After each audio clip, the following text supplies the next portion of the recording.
Good morning. Good morning. You are at the Humanists of Greater Portland meeting this morning, and I'm so glad to see so many really handsome and beautiful faces out there. Thank you so much for coming in. And we've got quite a gang here on Zoom. So thank you for joining us this morning. Is Laurent Beauregard, who always brings us a wonderful reading. Thanks, Laurent, for volunteering. It's much appreciated. Oh, Come sure. in. Here we go. Okay. The reading this morning is based upon two of my favorite historical characters, Galileo and Mary Poppins. So here goes. Galileo once said, "Science seeks to learn how the heavens go, not how to go to heaven." He had Copernicus in mind. As we know, the Catholic Church ordered Galileo to appear before the Inquisition. Under threat of torture, Galileo was forced to retract his belief that the Earth moves around the sun. Galileo then composed a song that historians of science have never seen. However, fairly recently, it was discovered by Dan Brown in a long lost manuscript, which was then sold to Walt Disney, who used a variation of it in a movie later to be known as Mary Poppins. This variation has the song beginning with the word, we all know this, supercalifragilisticexpialidocious. But Galileo's original word was not that. Galileo's original word was supernaturalistic expiatadocious. And so the song that Galileo originally wrote goes like this. Supernaturalistic, expiatadocious, mixing science and religion may be quite atrocious. If you want to keep things clear, awesome and precocious, supernaturalistic, expiatadocious. That's it. Laurent, you outdid yourself this morning. You've done some really good readings, but that one has got to be the top of the list. Oh, goodness. Thank you. Thank you so much. Albert, didn't he do a good job? Yes, yes. The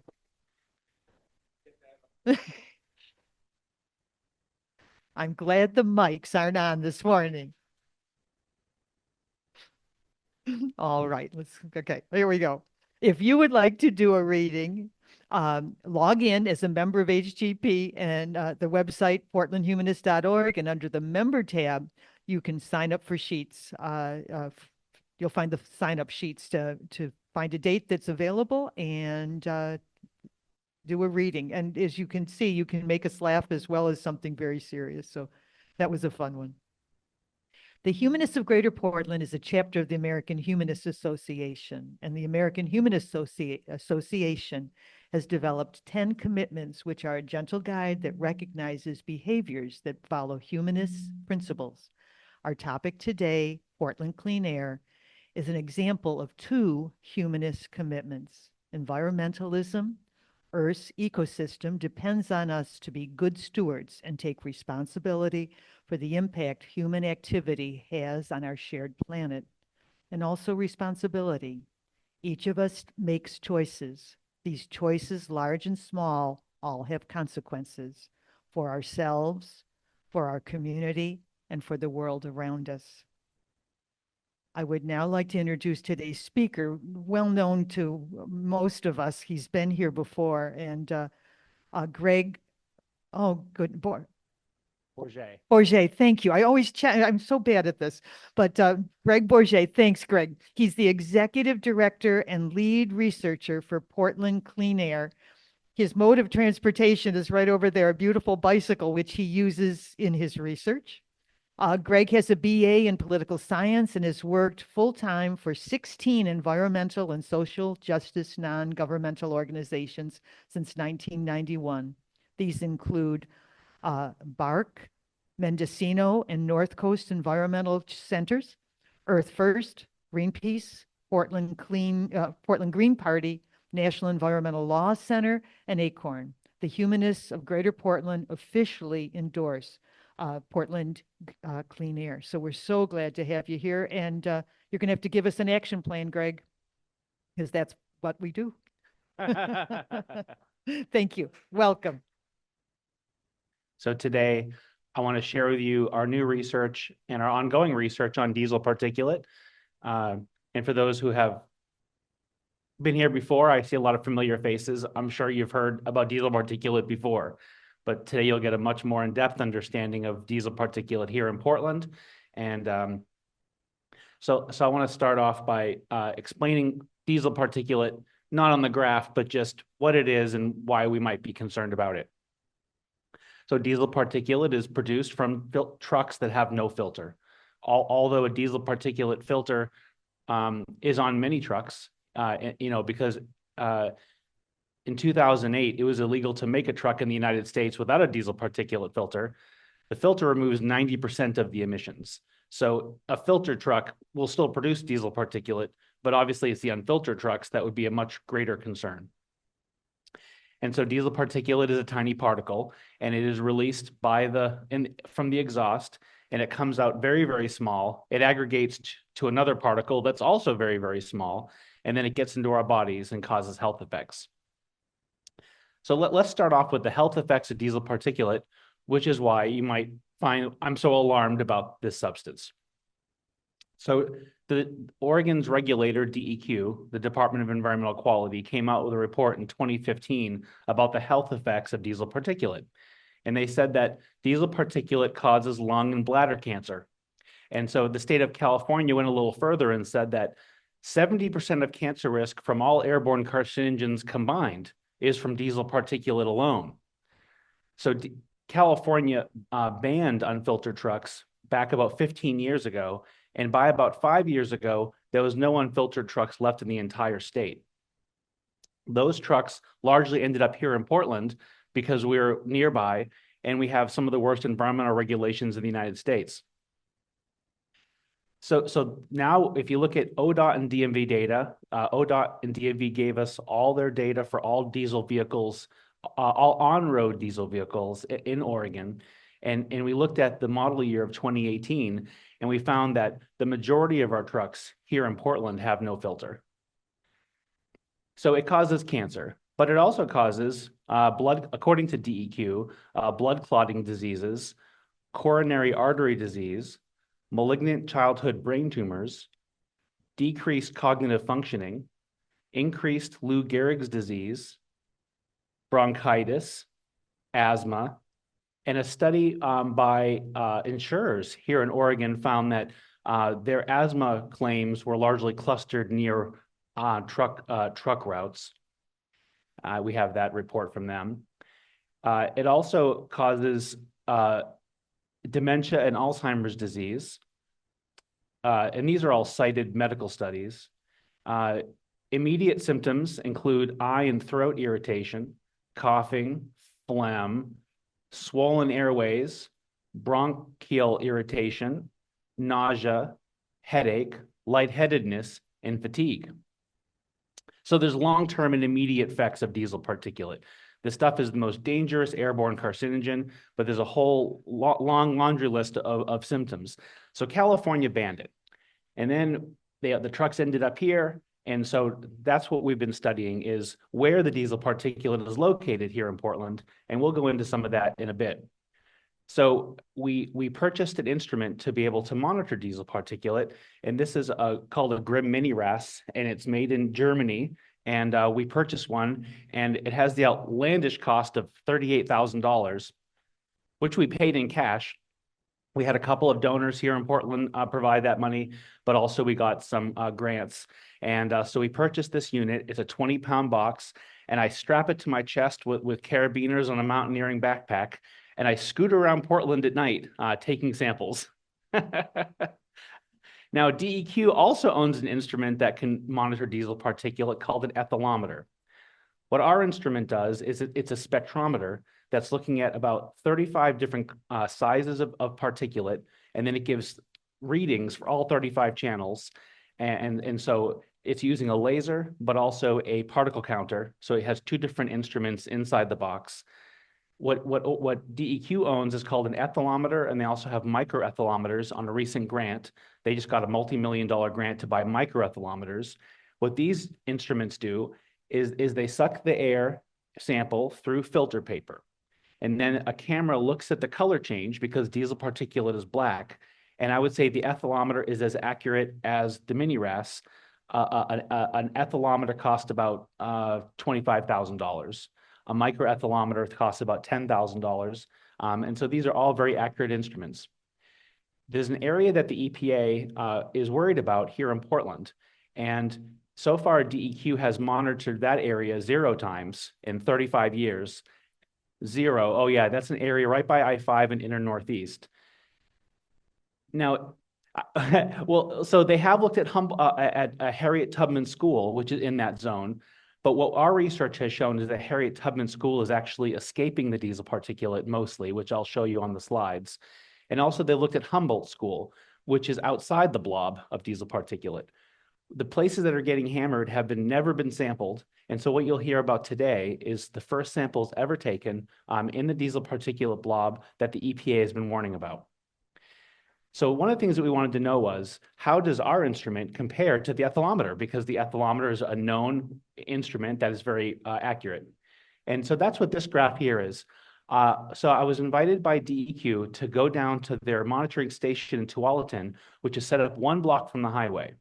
And what we're learning is that when you're 1 block from the source, you're not in the danger zone, which is super counterintuitive because with a smokestack, being right next to the smokestack is considered to be the most dangerous, according to DEQ's Cleaner Air Oregon that monitors some smokestacks here in Portland. But we found that the wind pushes the diesel particulate away from the source, which some of these slides will show. But regardless, there is still diesel particulate in Tualatin at this spot. So I showed up with the mini RAS, and they had their whole instrument suite in a little room and a little building, and they had actually a whole suite of instruments in Tualatin. And so I took a sample with the mini RAS, and they were taking samples with the ethylometer, and they gave me their data, and that's what is shown here. So let's look at this. So the mini RAS is looking at we calculate 2 different things. One is PM 2.5. And then also we're looking at PM 0.5. PM 0.5 is diesel particulate because that's a really small, exotic, unusual particle that doesn't really show up in nature very much. And so we know that it's something is going on when you see these really tiny particles. So the PM 2.5 is shown in yellow, and then from the mini RAS. And then in red is the PM 0.5. So you can see when you compare the yellow and the red, that the red is doing some big spikes that the yellow can't see. So the smaller particles are quite prevalent by the roadside. And then when you compare that to the mini RAS of DEQ's DEQ's ethylometer in black, you see that the black has this big spike that happens at the beginning of the graph and another big spike that happens further down. And you can see that our instrument was spiking at the same time. So I think we can be sure that these were this instrument was also recently calibrated. So I think we can see that the ethylometer was seeing the same thing as our mini RAS. So I think that we were feeling pretty confident, and DEQ seemed to agree that this instrument was certainly seeing the diesel particulate. And then really, I think there's only 2 instruments in the world that can see diesel particulate, and that's these 2 instruments here. Now, they also had a nephelometer, that's the blue one, and the nephelometer is using a laser, and the laser cannot really see diesel particulate very well. And you can see that it had a little tiny spike there in blue. It sort of could see it. But I think what happens is that when you have PM 2.5 being measured by a standard instrument, it can only see down to 0.3 microns. And diesel particulate's peak size is 0.2 microns. And so it really can't see it much at all. And we also use laser instruments like, for instance, the Purple Air and the Pocket Lab we bring along with us. And I think that what we've demonstrated is that not only can it not quite see it, but we've also seen situations where diesel particulate will spike on the mini RAS, and it will crash on the Pocket Lab at the same time in the same moment. So I think that these laser instruments get a little confused by really small particles, and that's why you really need this very expensive instrument to see diesel particulate. Now, if we could go on to the next, oh, I think I can do it. Let's see here. So what this is looking at is DEQ's images of 2.5. So DEQ has been collecting data on air particles for 35 years, but they had never actually shown it to the public. And so we got all of their data, and we worked with a guy from, he was a previous regulated with OSHA, and he's really good at Excel, and I'm exceptionally bad at Excel. So he took all of our data, all the DEQ data, and he made this graph. This is 35 years of Portland's PM 2.5 taken at Lafayette, which is kind of over by Powell. And this is very interesting because at the bottom in military time, and I'm sure you all love military time as much as I do, I find it indecipherable, but can someone tell me what 2020 is? That would be, what time is that? 8 p.m. So you can see at the 20 at the bottom that particulate is spiking in the city at 8 p.m. And the reason is that at 8 p.m. it's getting cooler and it creates a daily inversion. And we're extremely interested in inversions on these studies, because inversions are taking air pollution, pushing it down to ground level, concentrating it, and then hovering it by our houses. And I think that it most happens in wintertime, and it most happens in the evening, but you can see further back at 8 a.m. that there's another spike. Often in the mornings, we experience air pollution because of an inversion that is happening then. And you can also look at the purple air map online, which is sensors all over the city, and you can see it going up and down, and it changes because of inversions on a daily basis. But it changes based on other atmospheric conditions. Sometimes we're going to have an inversion that lasts for 4 days, 5 days, and becomes so severe that all the air smells terrible throughout Portland. But it always changes a bit. And so we're often taking our samples by scooter at night at around 8 or 9 p.m. because of this inversion effect. So this is also looking at 35 years of data, except instead of looking at time of day, this is looking at the month of the year. You can see that in the wintertime, in January, in December, in November, you can see that airborne particulate is far worse because there's far more inversions in the wintertime as there are in the summertime. If there's not an inversion, air pollution often rises up to 10,000 feet and doesn't bother us at all. But here you see that in the wintertime, it's often being pushed at ground level and during an inversion and held right by our houses and affecting us. However, in August, you see that there's another spike, and it seems to be a non sequitur. That's not caused by inversion, that's caused by forest fires. We get unusual forest fires that seem to always strike at around August or September. And you see the black line that's shooting sky high. Does everybody remember the big forest fire that happened? We had the worst air pollution in the world at that time. That's that black line right there. I remember stepping outside and it smelled like burning plastic. And so that was a severe California forest fire, probably caused by climate change. And so there it was sky high there. I didn't take any samples that day. I stayed indoors.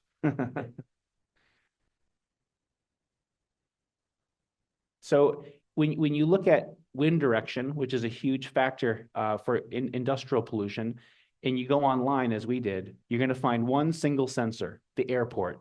Every government report we've ever seen, everything we've ever seen on the web, when they talk about wind direction in Portland, relies on one single sensor, and that's the one at the airport. But the wind is not the same all over Portland. So we worked with the neighborhood emergency team, NET. I hope I'm getting their name right. Is that correct? Neighborhood emergency team? I believe that's what they're called. They had a member whose son tapped into Meso-West anemometers that are located here in Portland, and he scripted a page to read them. And then it was taken over by the University, I think, of Utah, and then it was taken over again. We've been following this trail of Portland anemometers for many years, and now we have these sites that are in blue that have anemometers throughout the city that we can access their data in real time and historical. And so we're using wind direction to look at what's happening with diesel particulate at these locations.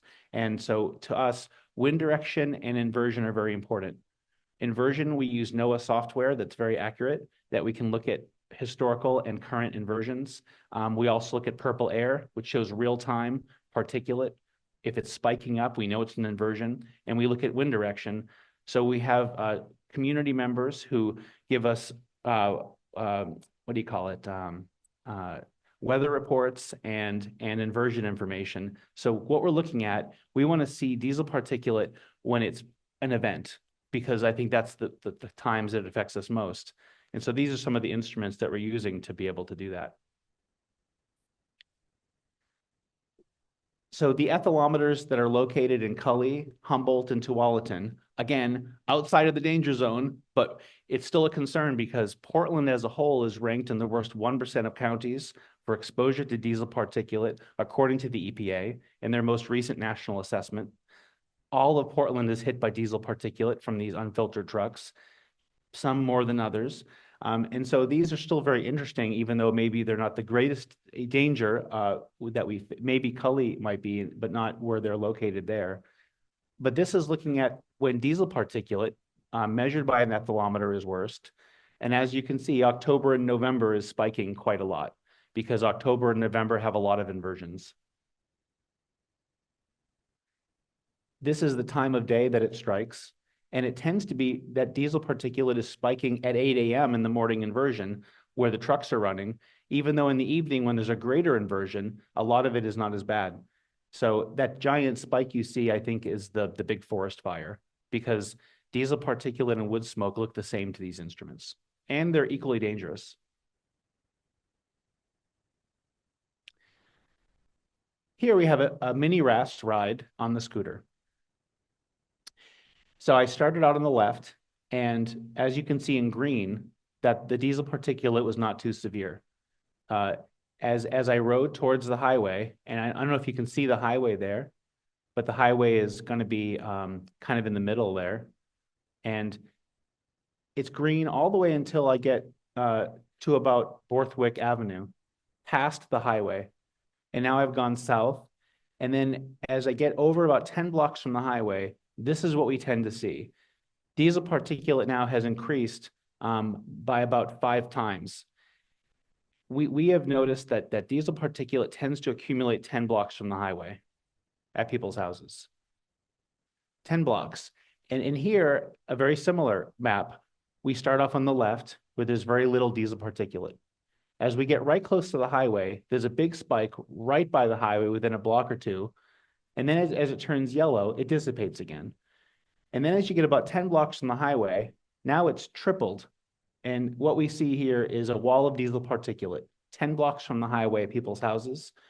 This is what we see on almost every ride in the I-5 corridor.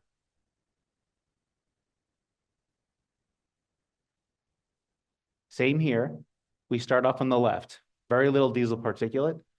As we move towards the highway, as soon as we hit the highway on this one, diesel particulate starts to spike. And as we get about 10 blocks away, now it's tripled. And so I think that this is what's happening when you live near the I-5 corridor in inner Northeast, is that you have this blob of diesel particulate 10 blocks from the highway. It starts at about 10th Street, and it goes all the way over to 33rd Avenue. It's a 20-block diameter blob of diesel particulate that's pushed at ground level, and it goes all the way to my house, the 16th and Morrison.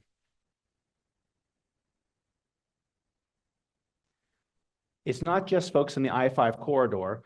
Now, that short stretch of I-5, according to ODOT, has the most truck trips of any place in Portland.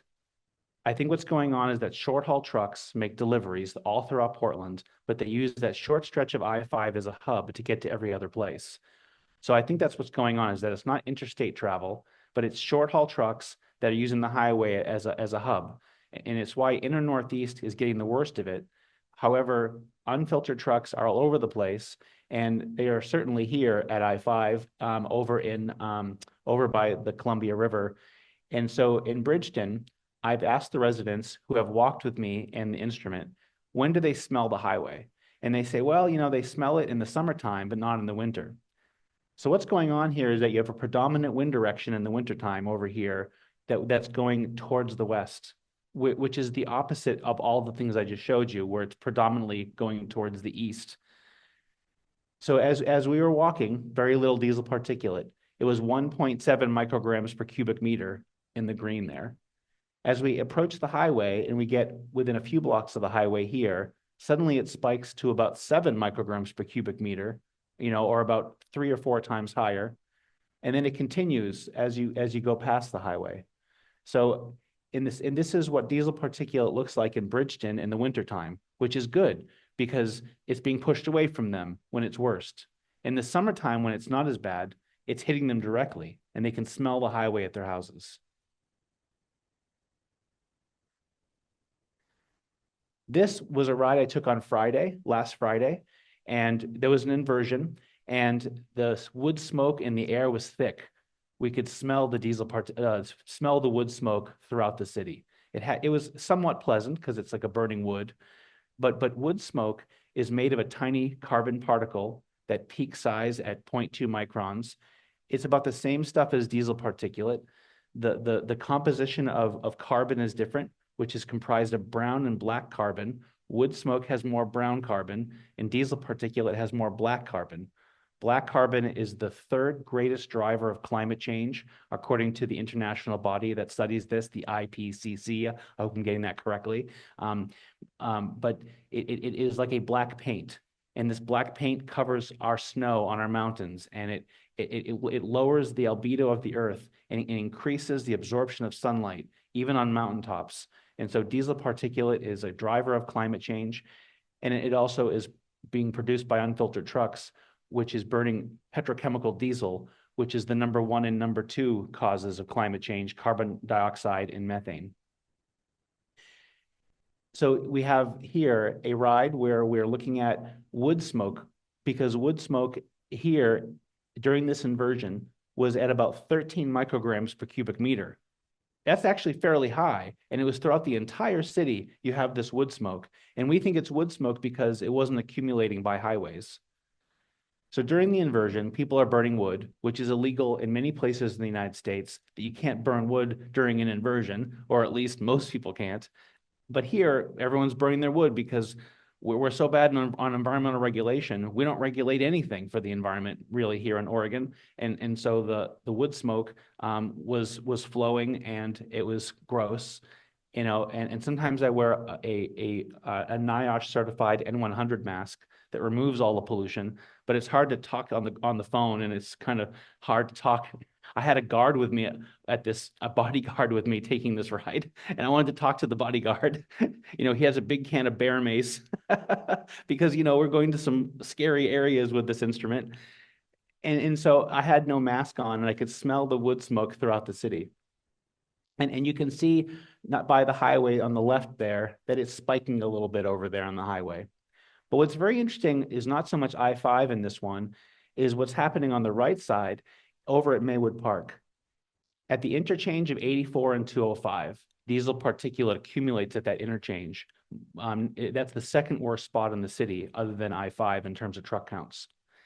And you can see all that green there. And what we think was happening was that just preceding our ride, the wind was pushing the diesel particulate to the west. And then it forms this wall of diesel particulate in Cully, very, very similar to what happens in I-5. And so in the interchange there, the diesel particulate and wood smoke combined was 3.8 micrograms per cubic meter. But then as it gets to Cully, now it's jumped to about 20 to 25. Well, it's about 25 micrograms per cubic meter. So it's jumped up about almost 8 times. And so there's this wall of diesel particulate that has formed from the wind in Cully at people's houses. And then it slowly dissipates over a period of about 10 blocks, 15 blocks. So what we're noticing is that some places are hit much harder than others. We took this the same day. This was taken just before that. And here we have near my house, we start off at 16 micrograms per cubic meter in Buckman. Buckman gets hit from 84 and I-5. The diesel particulate blob is being pushed down to my house there. And in 84 accumulates a lot of diesel particulate. I think here the wind was moving to the south. and possibly to the west. And so you don't see it on the east side of the highway, but you see it accumulated in Buckman. And Buckman's getting hit really hard. I often notice the readings are very high by my house.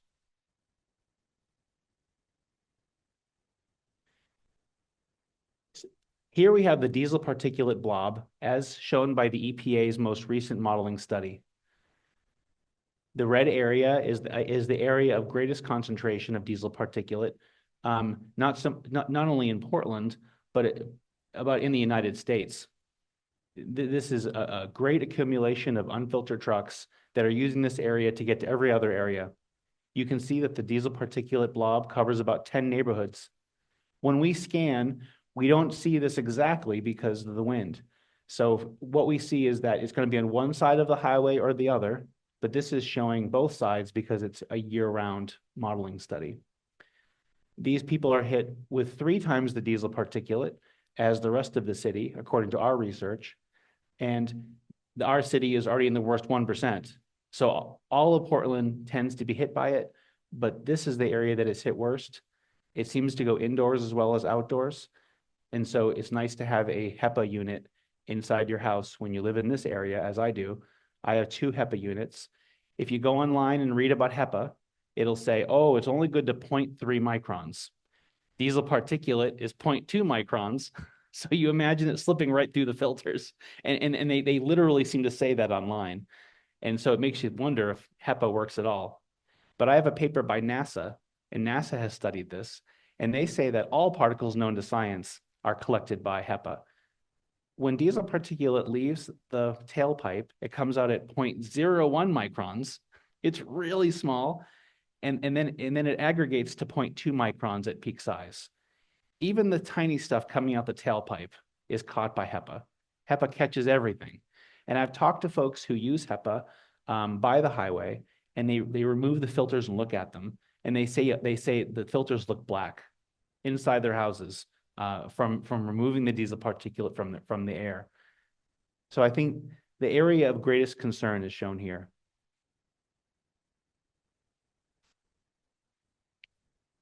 This is a very interesting ride because this is a very long transect where we wanted to see if that blob was real. This is one of the first rides that we took when we really understood the device. As we start up in North Portland, there's a big spike at the very beginning of the ride. But as you can see in the colors of yellow and green, that there's not a lot of diesel particulate throughout North Portland. But then as we get further south and we get to about Alberta Street, you see the first big spikes coming up. And then as we get south, there's these big black blobs of diesel particulate. And that's what we tend to see is it's not the whole blob that is diesel particulate laden, but it's these chunks within the blob. And you see that here. And then as I exit the blob at about 30th Street, it's all yellow again at the bottom. We believe that that image above showing the diesel particulate blob is exactly what's happening here in Portland. We think the EPA really knew what they were doing with modeling weather as well as the source.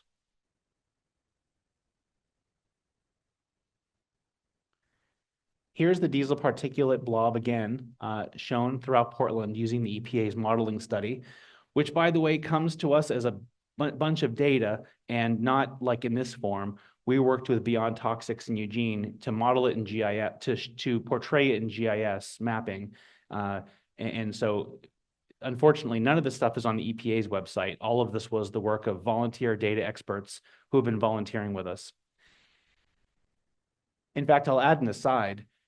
So this is done in a GIS system. So a GIS technician was kind enough to volunteer to make this from the data. And we used to do that with all of our rides. And it was very tedious. But we had a guy from Mapbox, which is an online GIS program, and he volunteered to make an automated system for our rides. And so he scripted the whole thing from scratch for free. And then we had another guy who's a web technician working for some company.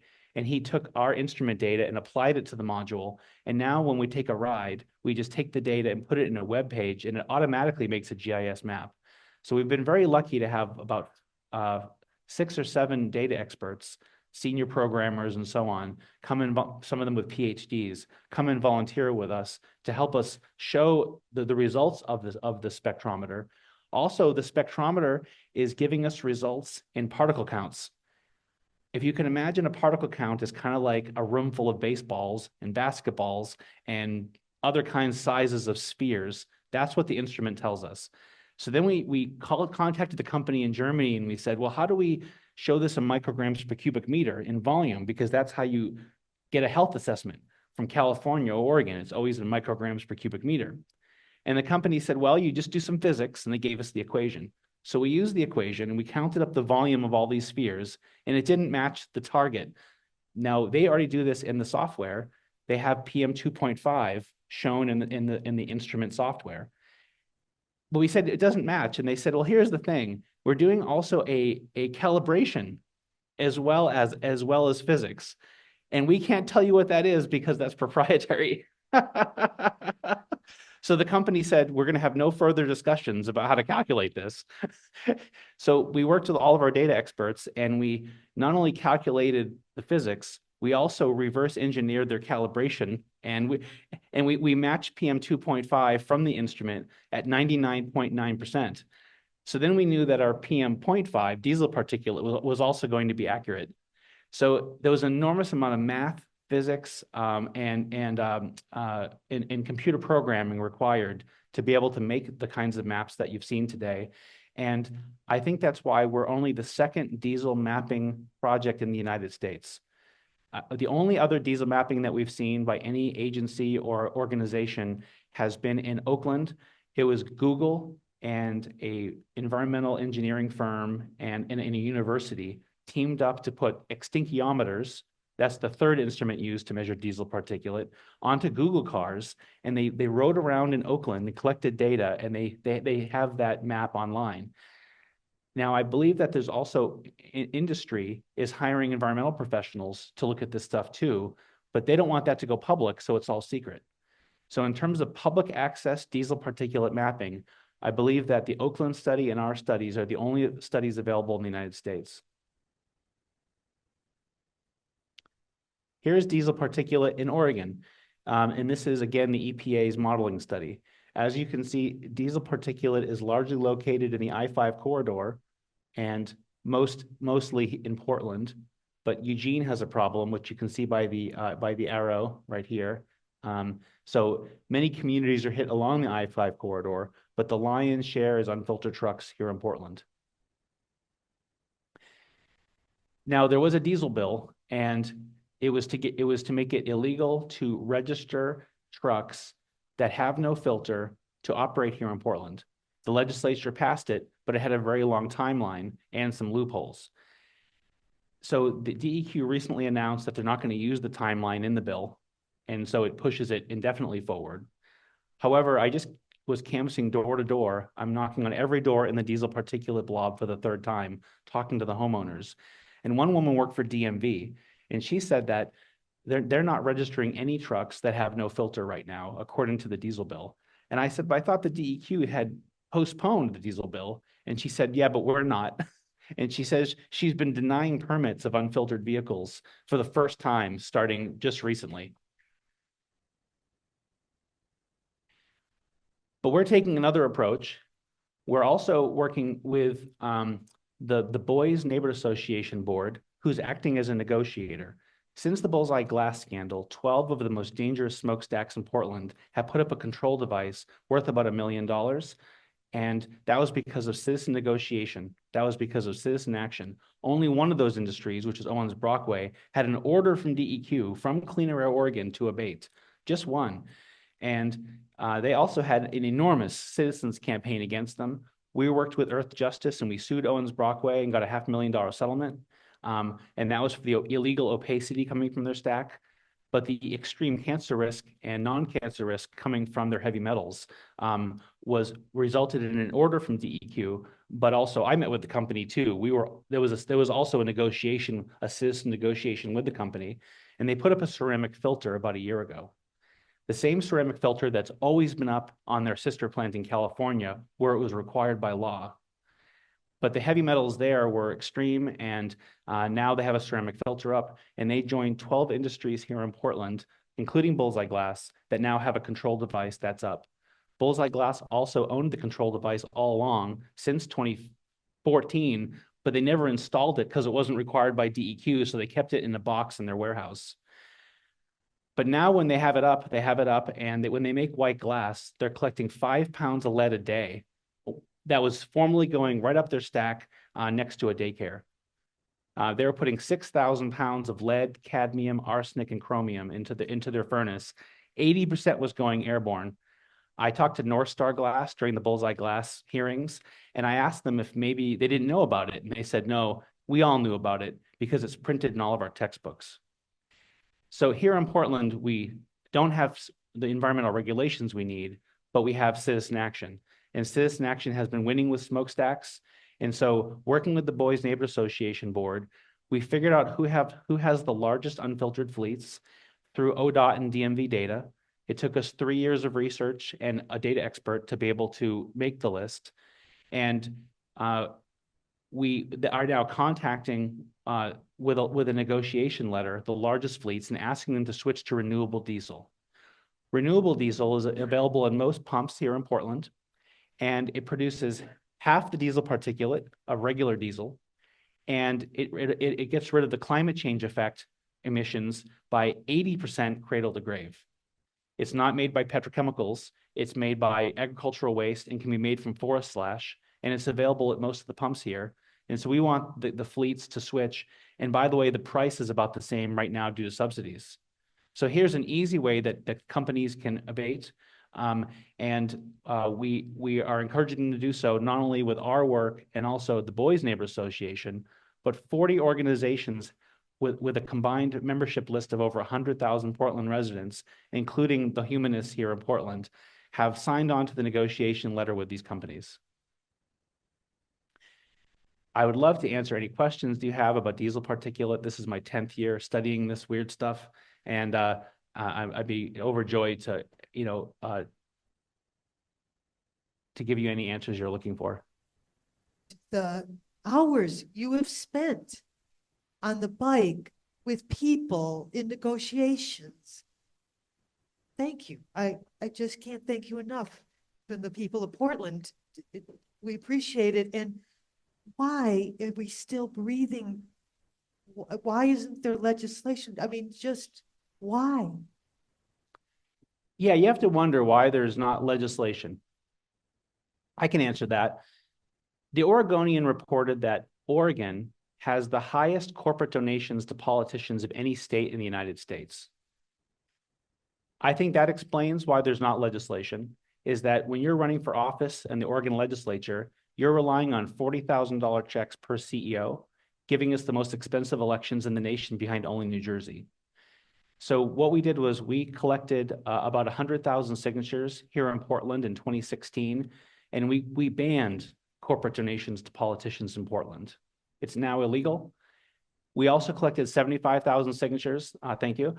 We collected 75,000 signatures in the last year and a half, and we were ready to bring that to the ballot, the state ballot, to ban it here in Oregon. And a weird thing happened is that we had spent about $300,000. A group of lawyers had provided who wrote the legislation called Honest Elections. We collected 75,000 signatures, and then a campaign formed against us.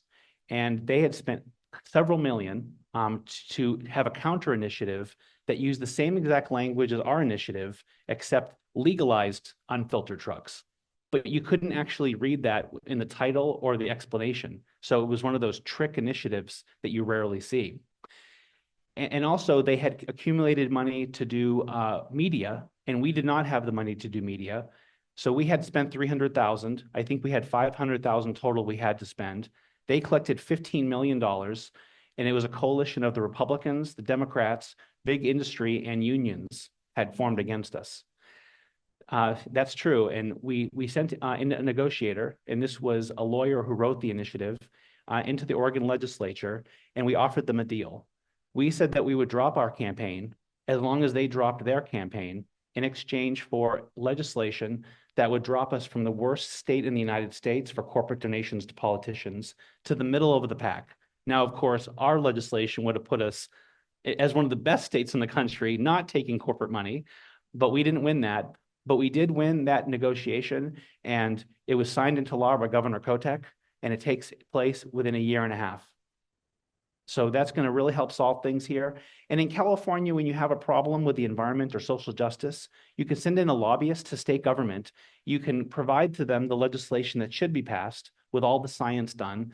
The state government wants to protect the environment and social justice. So what they do is they take your legislation and they pass it. They get full credit as if it was all their idea, and then everyone wins. You can't do that here in Oregon because our state legislature is controlled by corporations. And so, for instance, if you want abortion rights, we have the strongest abortion rights in the United States here in Oregon. Corporations don't care about that, so you can have abortions. But if you want to regulate industry, that's going to be kind of hard. So it's going to change in a couple of years. But in the meantime, instead of lobbying, we directly negotiate. Thank you, Greg. I'm glad you can smile on this topic. And getting the review about the legislature. Are we really in the middle of not having control of the corporations controlling our elections, our politicians? Are we really in the middle of that? Not currently. Okay. Currently, we're the worst state in the United States. During the Bullseye Glass scandal, DEQ acknowledged in the emergency glass hearings that happened that we weren't using human health even as a factor to regulate industrial pollution. They said that Bullseye Glass could have tripled production and still required no filter. Now, since then, Cleaner Air Oregon was formed, which was Governor Brown. And Cleaner Air Oregon said that if you're one of the worst polluters, you're going to get called in by DEQ and they're going to test your smokestack. And if it's too dangerous, they're going to order you to abate. That was back in like 2018 that started. And in the last 6 years, I've seen one single industry get regulated, and that's Owens Brockway. They've tested others, but none of them got an order yet. And so it's been a very long process to go from smokestack testings to orders. So right now we're still in the worst of the worst, but we will become in the middle of states with corporate control of our legislature within about 2 years. And it'll probably take another year or two for that actually to change the behavior of legislators. Well, a question from Zoom, from Joyce over Zoom. Are you finding the trucking companies willing to switch to renewable diesel or the diesel gas, I think she's referring to, or resist if so? So we have not made contact with the largest unfiltered fleets. We've identified who they are. That took 3 years of research. The reason it took so long was that we were counting trucks, for instance, over in the Brooklyn yard with volunteers from the Brooklyn Neighborhood Association board. And when they were counting trucks, some of the license plates were coming up as not in our data set. So we contacted DMV, who, by the way, no, that was ODOT. And they said, oh, those are trucks that are owned outside of Oregon, but have Oregon plates. I was like, well, why don't we have that data? They said, oh, you want that? And we're like, yes, we wanted all the data. He says, oh, I'll give you that. So they gave us that. Also, we contacted the trucking company owned by DeJoy, who's now at the head of the U.S. Postal Service disembowelment. And he owned a truck fleet that was the largest unfiltered fleet here in Oregon. And we wrote them a letter and we said, hey, we're really concerned here. And they said, we don't own any trucks in Oregon. And indeed, they did not. So we contacted DMV, and apparently there's a code embedded in their data whether the truck has been removed from the road. They never told us that. In fact, DMV originally said no, that they would not give us the data. We had a legislator and ODOT and others come to our defense, and we started piling on to DMV, and they said, oh, it looks like we can give you the data. So DMV hired a Fortran programmer, and that was the only way they could even access all of their data. It was in Fortran, and they gave us the entire data set. But it didn't give us the code. So since then, we've fixed all these problems, and we did have to have someone who used SQL programming to be able to even read the data, which was very challenging from Portland State University. We do now have all the data, and we have contacted the companies in letters that we have not sent. The letters took several years to write, and also contacting organizations to participate in the campaign, that took several years. And so now 40 organizations have signed on to the letter, And right now, the Boys Neighborhood Association is rewriting the letters because it's from them, and we're about to send in a couple of, maybe a month. So we're still, getting ready to negotiate with these fleets. And if they say no, we'll rely on social and traditional media to publicize these companies that have these unfiltered trucks. We hope that they'll just switch to renewable diesel before that happens. Thank you. We have a question from Friendly House. Go ahead, please.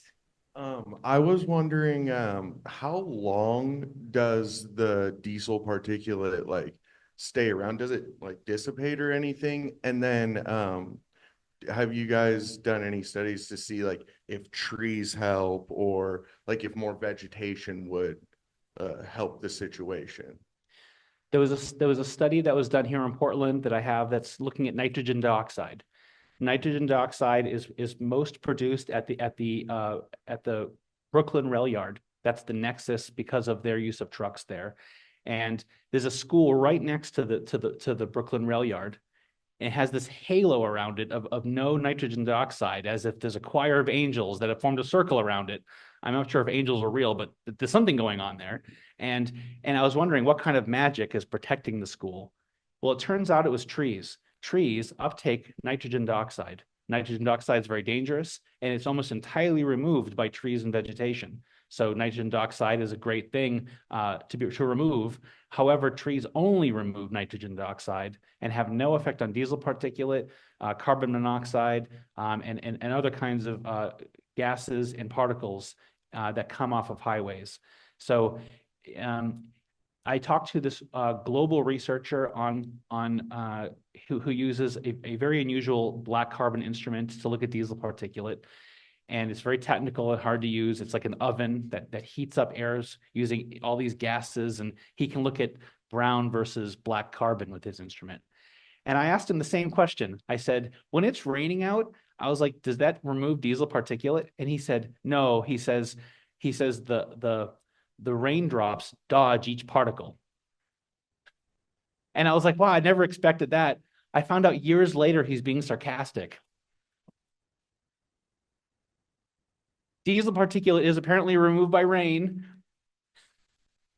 but it also dissipates quite rapidly. So it's produced, it's concentrated at ground level during inversions, but if there's not an inversion, it wants to escape. It wants to go up into the upper atmosphere and go deposit itself on some snow. Thank you. We have a question from Friendly House. Go ahead. Leslie, I think it's Leslie, yeah. I live near Union Station, so I'm in the worst spot I could be. And I'm wondering about the locomotive diesels. How regulated are they for filtering? The trains. Yes. The trains typically have no filter. They're also like really large engines, and they produce about 5% of the diesel particulate here in Portland, according to the EPA. About half of the diesel particulate is caused by short-haul trucks, according to the EPA. So short-haul trucks are the lion's share of the diesel particulate. But one thing we don't know is how much diesel particulate is produced by off-road equipment, because off-road equipment tends to have no filter, and DMV and ODOT ask 0 questions in Oregon about those devices. So if you have a backhoe or what's an off-road vehicle besides a backhoe, like a bulldozer, a grader, a loader, these things have no questions asked by ODOT and DMV. And there's a proposal to expand I-5 to make the problem even worse, because that's all that's going to do. And the East Coast, they use tolls to reduce the consumption and the congestion on highways. But here there's a proposal to expand the highway. And what that would entail is bringing in squadrons of off-road vehicles to build the highway. These would have no filter. The map that I showed you would get far worse for many, many years. And then when they eventually leave, you would have a larger resource to exploit by motorists. So the problem would get even worse. Expanding highways does not decrease traffic. It keeps it about the same, but it increases the overall consumption and impact. So we should not be expanding I-5. If anything, we should be removing it and getting it outside of people's houses in the city. We have a quick next question, please. Yes. If we are on the kind of in the in the blob there, if we're growing vegetables in the garden, are they going to have diesel particulate landed on them just like it lands on the snow in the mountains? And are we going to eat it and suffer consequences? Let's say you take a bowl of cereal and you have a spray can of diesel particulate. Now, they don't make that, thank God, but you spray your cereal with diesel particulate in the morning. I don't advise that, but you'd be eating some carbon. And let's talk about that carbon. We're talking about a sphere of carbon. It's really, really small. And it collects heavy metals and VOCs and other poisons from the environment, because we're all familiar with a carbon filter, right? You put a carbon filter on your water supply to collect the poisons from the water and capture it in the carbon. So carbon is really useful to collect bad stuff. These tiny particles are collecting the bad stuff, and then what's happening is it's being delivered into the body. And the way it's being delivered is not through ingestion. I'm not too concerned about eating it from a vegetable, but it goes up the nasal passage nerves, and it goes up the nose nerve endings, right up into the brain, according to scientists, where it passes the blood-brain barrier. Name any other substance on the earth that does that other than wood smoke, because I don't think it exists.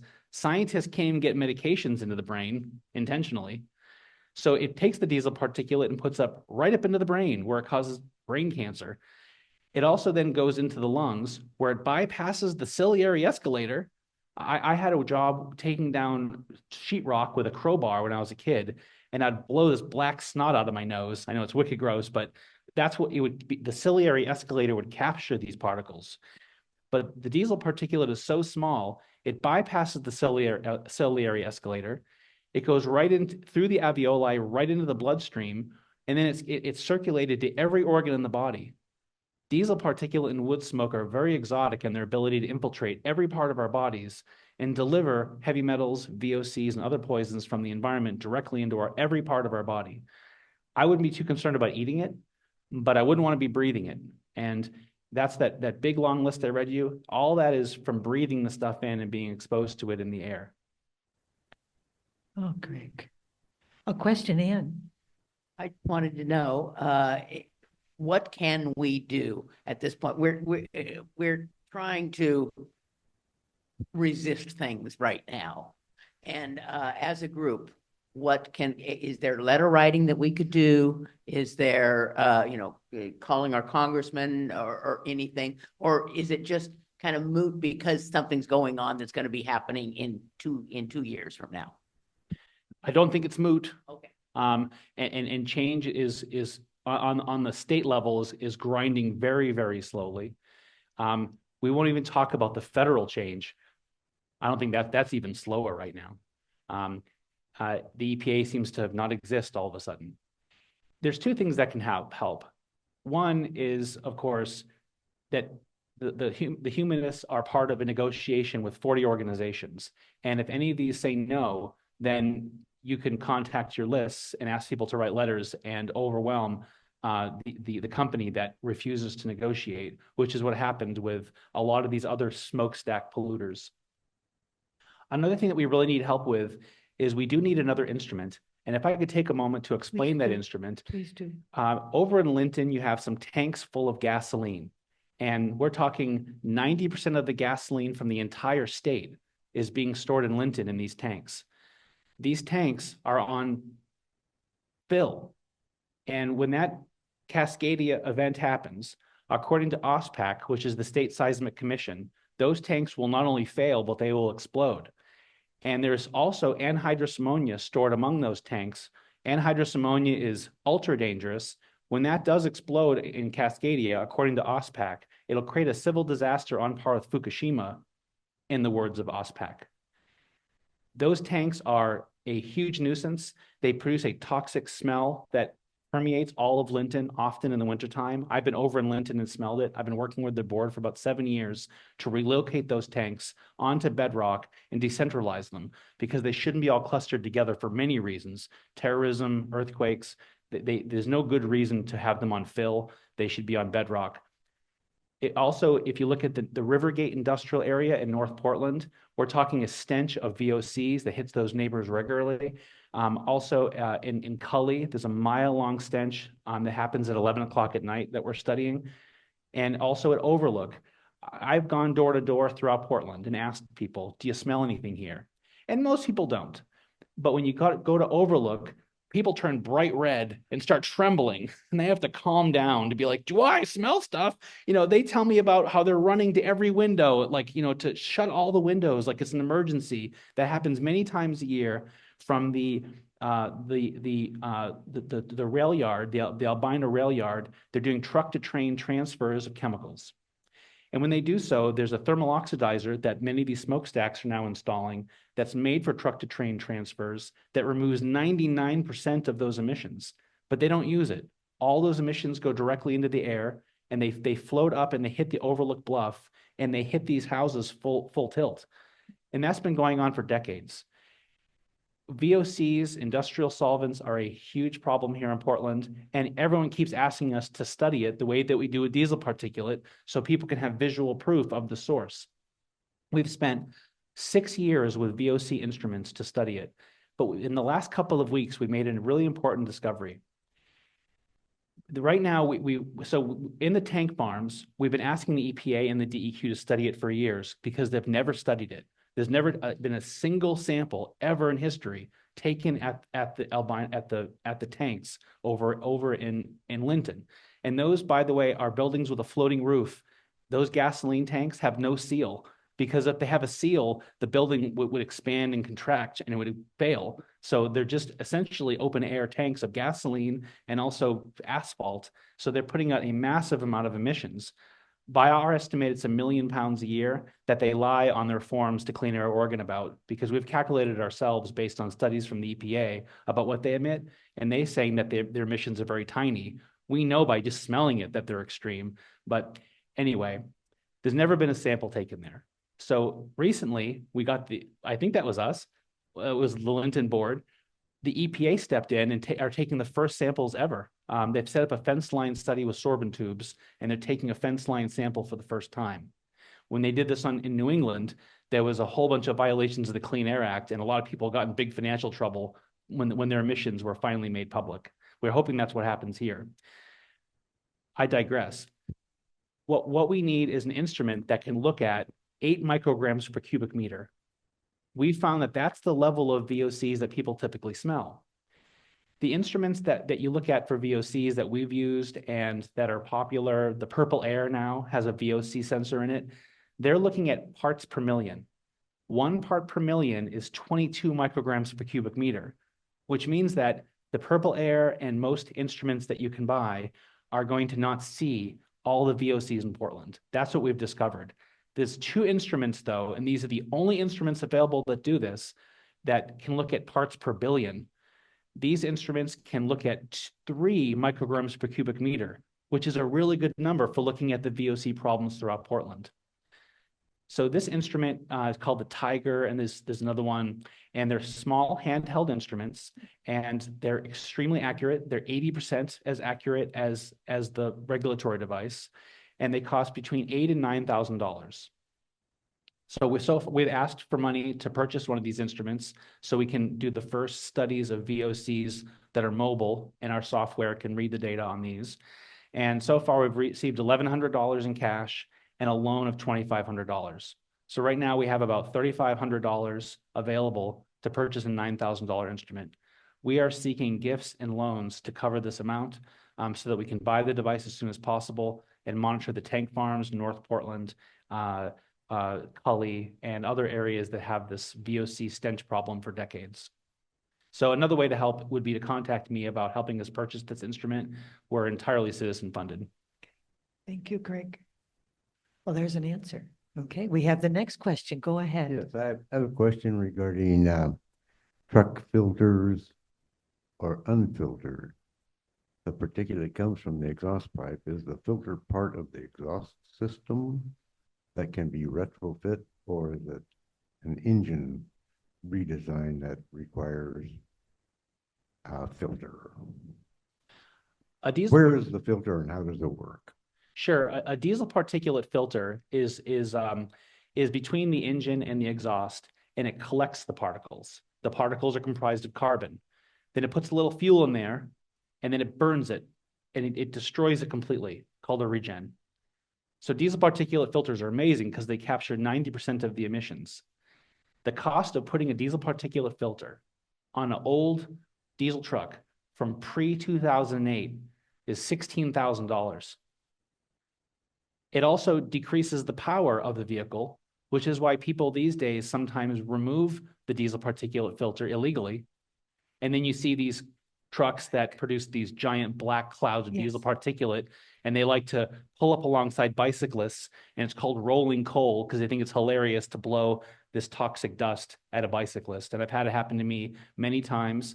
It is illegal to remove that filter. It's illegal to assault people with your exhaust, and yet it's really poorly regulated, and it's really hard to get people in trouble. Although there was recently a headline of a shop here in Portland that got caught doing it, and they're in big trouble.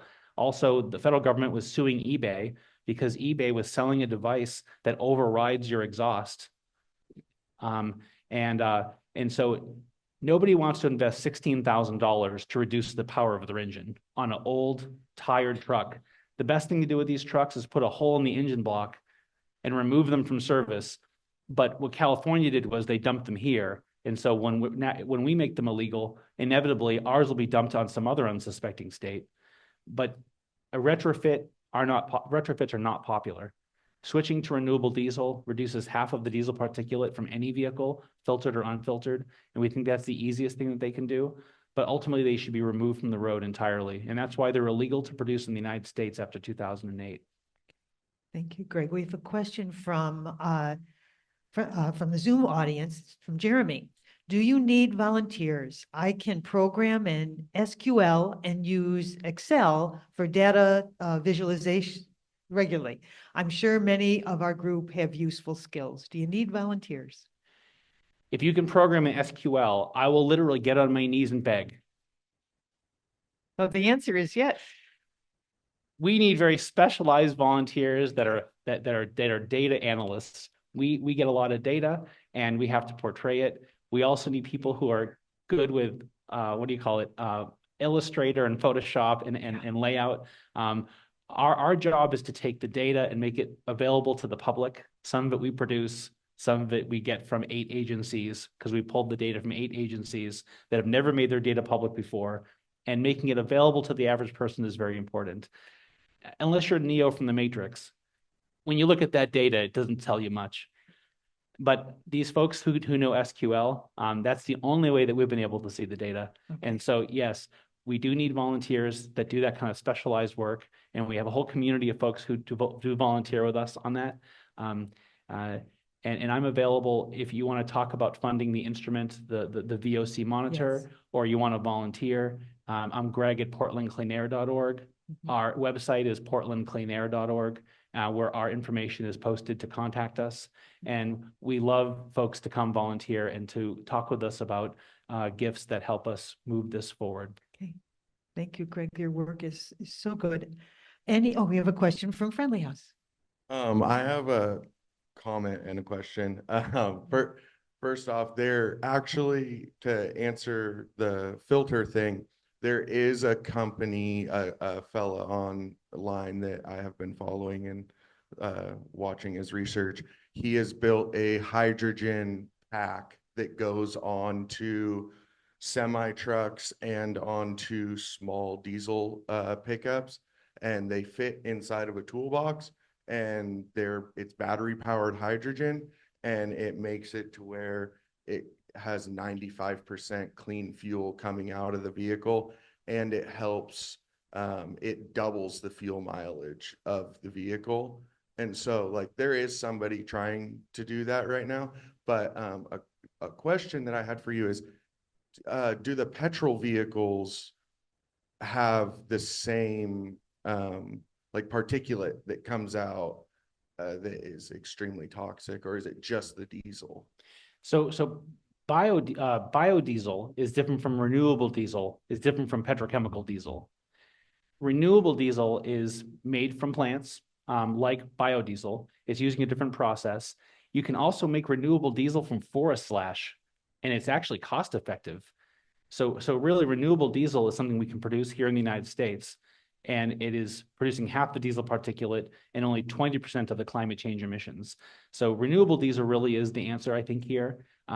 And we've seen some experimental technologies like you're talking about. One of them is a device that homogenizes the fuel and breaks up little globules of wax that's in diesel particulate into smaller globules and makes the engine much more efficient. They also use water in the engine, in the fuel. And so by using a little bit of water homogenized into the fuel, it decreases the heat in the engine and makes the engine last way longer. So there are experimental technologies, but the reason they're not in mass use is they're right now still being studied, and it's not clear about if they're something that you can mass deploy. Renewable diesel right now is mass deployed, but there is not enough supply. And so one of the problems with renewable diesel is getting enough of the stuff, but right now it is cost effective. And I think increasing its demand is a good thing, because we need to build more plants here in Oregon to produce this stuff. Any other questions from the floor? And I don't think there's any. Well, I'm going to ask a question that I'm finding. You've been doing this for decades. How in the world do you keep going? I mean it. How do you keep going? So, I want to tell you about something I was thinking about in the ride over here. So when I was working with Earth First, I think I did a decade with Earth First. And what we did there was we would chain ourselves to bulldozers. That was our thing. And in Northern California, we won the largest acquisition of parkland in American history. It was about $500 million to buy the Headwaters Forest. After thousands of us were arrested, I chained myself to timber gates, and we did tree sitting in the middle of the night to block active cutting of ancient redwoods. And so anyway, we used to say, what's an Earth Firster? An Earth Firster is someone who's currently that day getting arrested or risking arrest. They say, what about someone who's gotten arrested 50 times with Earth First? Because we had people who had been arrested over and over again, probably not 50 times, But a lot. but a lot. But they're not getting arrested anymore. We say, well, that's an Earth First supporter. You're an Earth Firster when you're getting arrested that day. And so a bunch of us were Earth Firsters, and we spent our time putting our body in between the chainsaws and the forest. Jeez. And then there was these other folks who never got arrested. They never risked arrest, and they also were not what we call direct support. So when sometimes loggers would get angry at us and they'd throw rocks or whatever, and some people would physically get in between the people who were chained into the equipment. They would physically get in between, so they would be hit by the rocks. Oh. Or they'd go talk to the loggers and say, could you quit doing that? And they actually would, Yeah. So there was people who were not the direct support. They were not the people who we called cannon fodder, those of us who would be like, chaining ourselves to things. These are just people who liked us. And they were artists and musicians, and we had Bonnie Raitt come and do a concert and, out at the logging mill, and a lot of people came. But some people, they didn't even do concerts for us. They just hung out with us. They just made us feel like part of a community, you know what I'm saying? And so Friendly House has been really wonderful to be willing to talk about this stuff. And I think, those of us, those people who are doing this kind of work, it's nice when there's solidarity. Yes. And that solidarity here in Portland is why I live here. There's a reason why I don't live in Florida or North Dakota. And I think, the reason I've been doing this work so long is that, it's nice to win. And I think that it's been exciting to win each of the campaigns I've worked on with very rare exception. Right. And it's nice that, that here in Portland, there's so many people willing to take action on environmental and social justice issues. And I think that's what makes us so special. We have like this alcoholic stepdad of a state government, but we have a community of people who are willing to win together. And that's how Trojan Nuclear Power Plant got shut down. That was a citizens direct action. And Greg Kafori, a local lawyer, defended those people. And he demanded the safety records of the plant. He said that those people who chained themselves into the road at Trojan were doing so in an emergency situation, that the cooling tubes were breaking, and that the plant was very dangerous. And so the judge allowed it, and they allowed the subpoena of the safety records during that case. And as soon as the judge allowed it, all the charges were dropped against those protesters. The woman who got her arm broke got a settlement, and Trojan never reopened. It's still closed to this day and is being decommissioned. From a citizen direct action, the big pipe, that's a $1.4 billion mitigation of our sewage that was being dumped in the river. That was a citizen lawsuit. That was not in an enlightened city or state government that stopped the sewage dumping. And now you see these planter boxes, these wetlands being put in with concrete in like almost every street in Portland. That was a citizen action to stop sewer water from overloading our sewage system. And now you can swim in the Willamette because of citizen action. Old growth logging stopped here in Oregon because of citizen action. And so here in Portland, we win because of citizen involvement. And I just feel so lucky to be here, you know? Well, we are lucky to have, do you have time for one more question? Jules has his hand up over Zoom. Zoom, go ahead, Jules. Can you come in? Can you hear me? Yes, we can. So Okay. glad you're here. I thank you profusely for all of your unbelievable retention of factual matter and making it very lucid to most of us. I have two questions. Idling is sitting in a car and warming up the engine in the wintertime and letting it idling. The particulate matter that comes out of a vehicle that's idling far exceeds one that's driving.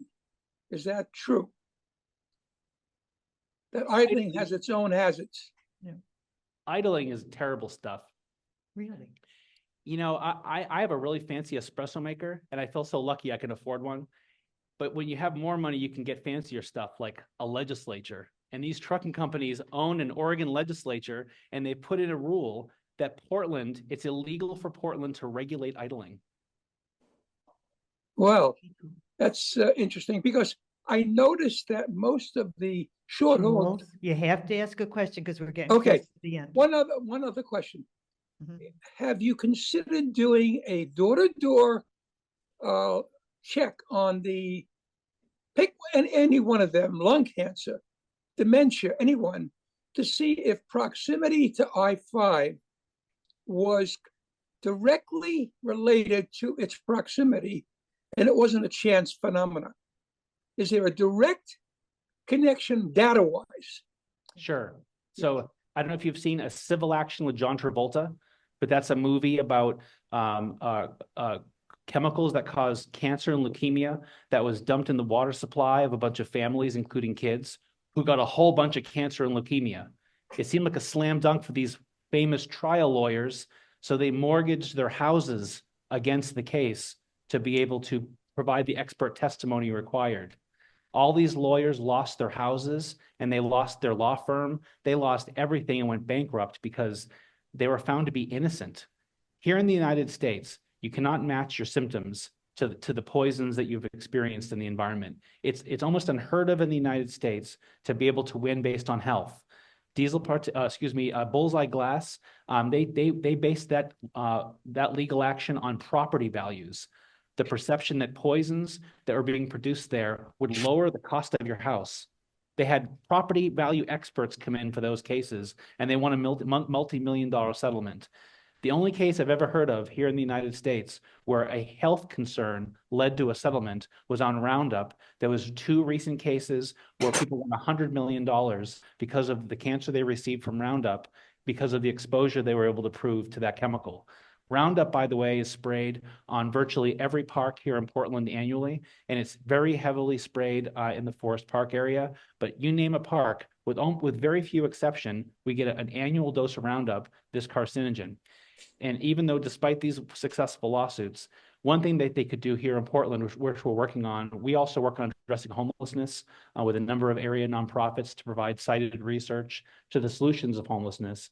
And one of the solutions that we found is replacing Roundup in our parks by hiring folks through Ground Score. They hired people to do recycling. They could hire people also to remove weeds from our parks. And I don't know if you've ever removed a weed, but it's not that bad. No. So folks experiencing homelessness could be paid to remove the weeds instead of a known carcinogen that's sprayed by our park service who, by the way, also allows leaded gasoline to be used in Kenton at the raceway by children. So, our state government, our city government, our county government, instead of relying on them, we can ourselves make these changes to our community, because we tend to think alike here in Portland, and we're easily riled up. Thank you for your dedication. Thank you. Appreciate it very much. This was just a wonderful presentation, and we appreciate all that you're doing, and we hope that support will be coming your way. That we'll talk about that. Right.